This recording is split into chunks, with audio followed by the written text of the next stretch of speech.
Hello বন্ধুরা, আজ আমি আপনাদের সাথে শেয়ার করতে চলেছি আমার লেখা এক কবিতা, যার নাম দিয়েছি লক্ষ্মী।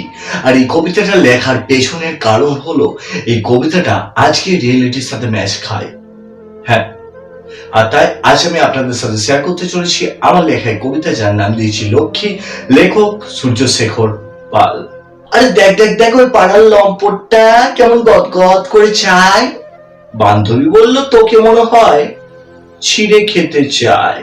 আমার অনেক ভয় হলো, কষ্ট পেলাম মনে। বান্ধবীর কথা সত্যি হলো অল্প খানিকক্ষণে।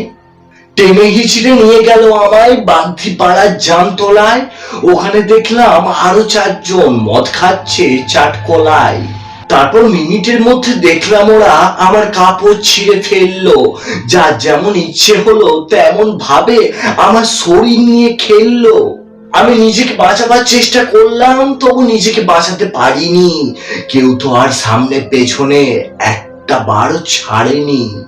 তবে নিজেকে বাঁচাবার অনেক চেষ্টা করলাম, তবে শেষমেশ হার মারলাম। পরদিন সকালে খবরের কাগজে লক্ষ্মী মেয়ে রেপ হয়েছে, এটা আমিও জানলাম।